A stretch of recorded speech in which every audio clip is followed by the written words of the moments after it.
नमस्कार बच्चों, आप सभी को मेरा सप्रेम नमस्कार है और आशा करता हूँ कि सेमेस्टर 1 का आप लोगों का एग्ज़ाम जो है वह अच्छा गया होगा। आज हम लोग स्टार्ट करने जा रहे हैं सेमेस्टर 2 का जो सिलेबस है। सेमेस्टर 1 में जो हमारा टेक्स्ट बुक था ना, हिंदी साहित्य कला, संस्कृति और अभिव्यक्ति, उसी में सेमेस्टर 2 का भी सिलेबस जो कविता है, कहानियाँ हैं, वह सब दी गई हैं। सेमेस्टर 2 में जो पहली कविता है, सखी वे मुझसे कह कर जाती, मैथिली शरण गुप्त जी की रचना है। इसकी जो मूल रचना है वह यशोधरा नामक एक खंड काव्य है। मैथिली शरण गुप्त जी ने जो एक काव्य लिखा है यशोधरा, उसी का यह अंश सखी वे मुझसे कहकर जाते नाम से यह पद्यांश जो है हमारे सिलेबस में दिया गया है।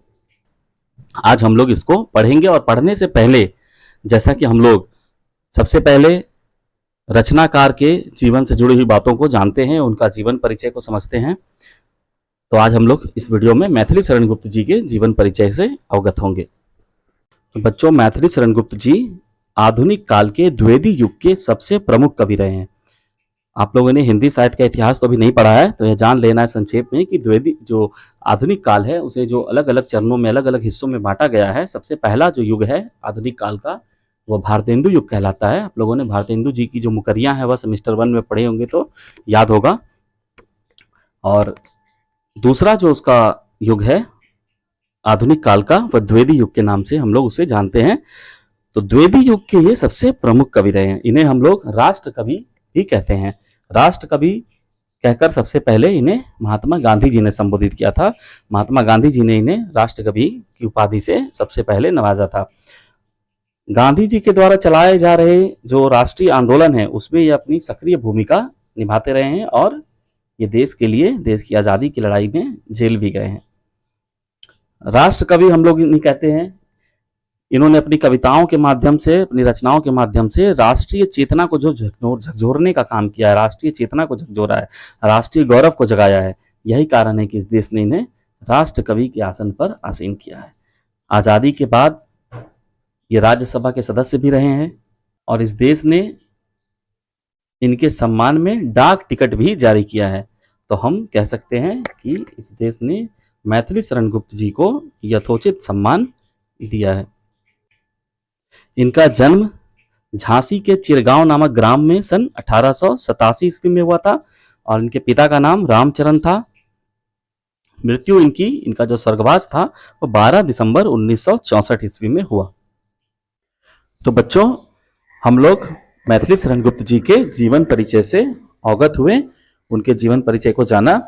अब बात करते हैं इस पद्यांश की, सखी वे मुझसे कहकर जाते। मैंने पहले भी बताया कि यह जो पद्यांश है वह गुप्त जी द्वारा रचित जो खंड काव्य है यशोधरा, उसी से उद्धृत है, उसी से लिया गया है। यह जो काव्य का जो नाम है यशोधरा, यशोधरा नाम है गौतम बुद्ध की पत्नी का।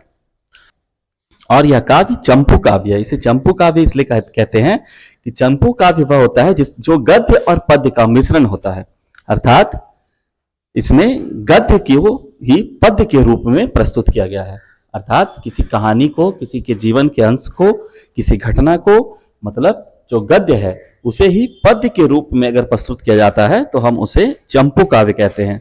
तो यह चंपू काव्य है और यह प्रबंध काव्य भी है। आप हर एक बात को अच्छे से गौर करके समझ लेना है कि यह जो काव्य है वह प्रबंध काव्य इसलिए है क्योंकि एक ही घटना को एक क्रम में बताया जा रहा है, तो यह प्रबंध काव्य है। मुक्तक काव्य मैंने पहले भी बताया था कि मुक्तक काव्य कहते हैं हम लोग जिसमें एक छंद का दूसरे छंद के साथ कोई संबंध नहीं होता है। पहला छंद किसी भी विषय पर हो तो दूसरा छंद किसी अन्य विषय पर होता है, तो हम उसे मुक्तक काव्य कहते हैं।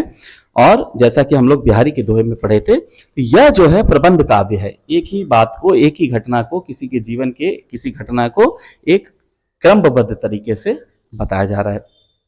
तो यह प्रबंध काव्य भी है और यह खंड काव्य इसलिए है क्योंकि पूरे जीवन को ना बताकर उसमें से कोई एक खंड को, एक हिस्से को बताया जा रहा है, तो इसीलिए यह खंड काव्य भी है। अर्थात किसी के जीवन के घटना विशेष की बात की गई है, इसलिए यह खंड काव्य भी है।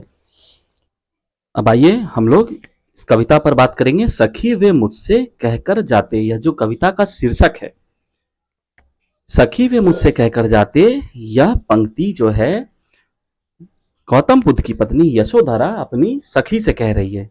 वे का अर्थ है गौतम बुद्ध, कि वे कह रही हैं कि काश वे मुझसे कह कर गए होते। अब इसको समझने के लिए बच्चों आपको सबसे पहले इसके पृष्ठभूमि को समझना होगा। गौतम बुद्ध जिन्हें यह बोध हो जाता है कि यह संसार जो है नश्वर है और इस संसार में जो तमाम प्रकार के अलग अलग प्रकार के जो दुख हैं, उन दुखों का कारण क्या है, जीवन की सत्यता क्या है, संसार की सच्चाई क्या है, इसको जानने के लिए, ज्ञान प्राप्त करने के लिए, सिद्धि को प्राप्त करने के लिए जब गौतम बुद्ध अपनी परिवार को, अपनी पत्नी को, अपने परिवार को, अपने घर को जब त्याग करके चले जाते हैं और वह यह बिना बताए, अपनी पत्नी को बिना सूचित किए ही, अपने घर वालों को बिना बताए ही रात में चुप से उठकर चले जाते हैं।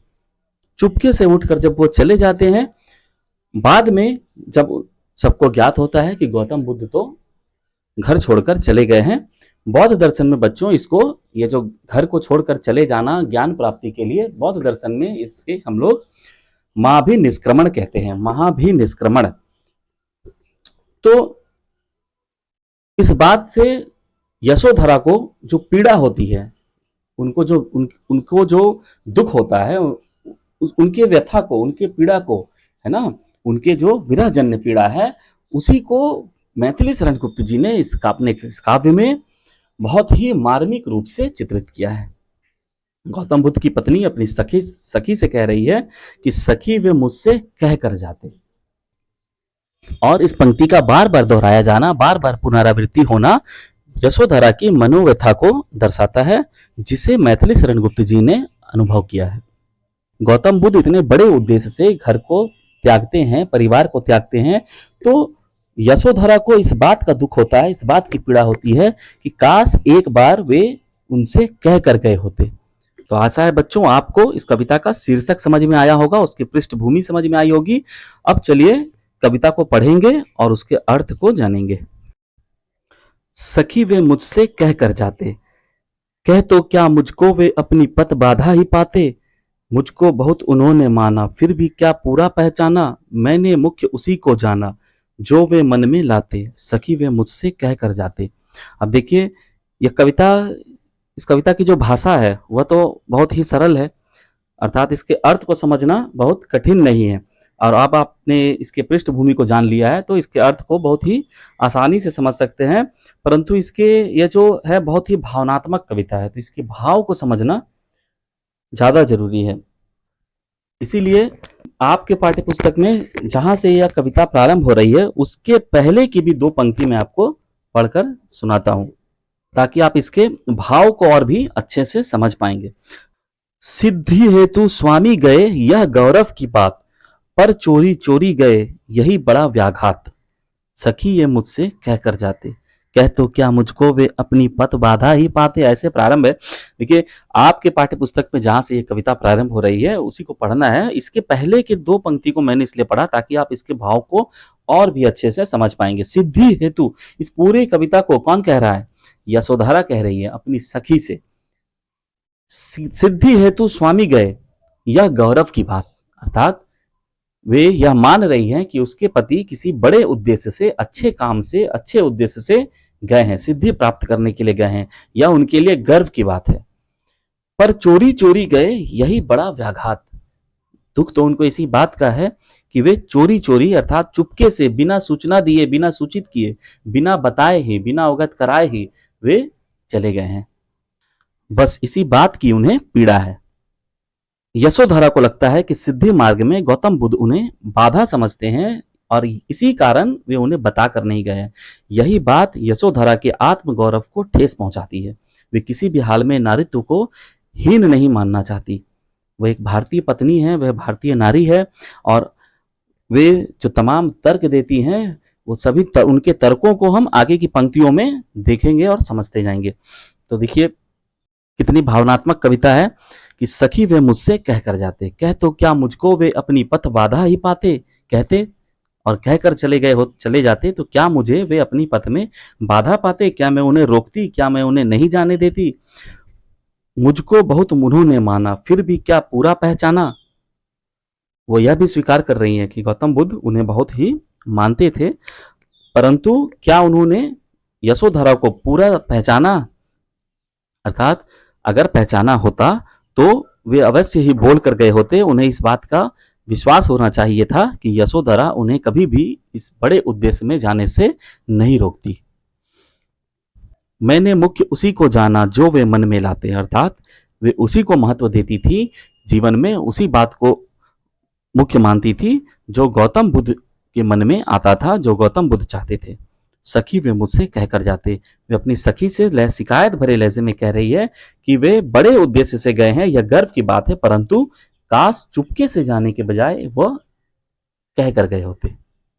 बच्चों, आज 21वीं सदी में भी हम गौतम बुद्ध जी के बड़ी बड़ी प्रतिमाओं को, स्तूपों को देखते हैं और पूरा विश्व मानवता के लिए जो गौतम बुद्ध का जो ज्ञान है, उपदेश है, उसके प्रति अपना आभार, अपनी कृतज्ञता को प्रकट करता है। परंतु उस ज्ञान को प्राप्त करने के लिए जब उन्होंने अपनी गृह त्याग कर, अपने सांसारिक जीवन को छोड़कर वे चले जाते हैं, तो उनका जो बेटा होता है राहुल, उनके पालन पोषण का दायित्व यशोधरा निभाती है। तो इसीलिए मैथिली शरण गुप्त जी ने अपने काव्य में यशोधरा को स्मरण किया है और यशोधरा को अमर बनाने का पुण्य कृत्य किया है।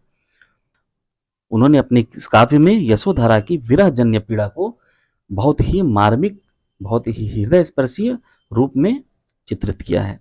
वैसे भी बच्चों, जो मैथिली शरण गुप्त जी है, उनके साहित्य की या उनके व्यक्तित्व की जो एक नारीवादी पक्ष है, जो नारियों के पक्ष में बात को रखना या नारियों के सम्मान में बातें कहना, ये उनके काव्यों में स्पष्ट रूप से दृष्टिगोचर होता है। कैकेयी जैसे पात्र को भी, जो सदियों से धर्म शास्त्रों में, विभिन्न साहित्यों में उपेक्षित रही हो, जिनकी अवहेलना की जाती रही हो, समाज में जिन्हें बुरा बताकर प्रताड़ित किया जाता रहा हो, ऐसी कैकेयी के बारे में भी उन्होंने अपने महाकाव्य साकेत में लिखा है, सौभाग्य धन्य वह एक लाल की माई, जिस जननी ने जना भरत सा भाई। मतलब अब आप गुप्त जी के नारी के प्रति जो विचार हैं, उसकी विशालता को देखिए। वे नारियों के स्थिति पर चिंता व्यक्त करते हुए लिखते हैं, अबला जीवन हाय तुम्हारी यही कहानी, आंचल में है दूध और आंखों में पानी। तो गुप्त जी की जो रचनाएं हैं, उनमें नारी के प्रति जो उनकी संवेदना है, नारी के प्रति जो उनका सम्मान है, उनका जो दृष्टिकोण है, वह स्पष्ट रूप से दिखाई पड़ता है। तो वीडियो और अधिक लंबी हो जाएगी, इसलिए यहाँ पर इसको थोड़ा विराम देते हैं और आगे की पंक्तियों को अब नेक्स्ट वीडियो में हम लोग समझेंगे, जानेंगे। अगर यहाँ तक कोई भी बात ना समझ में आई हो तो आप कमेंट करके पूछ सकते हैं। धन्यवाद।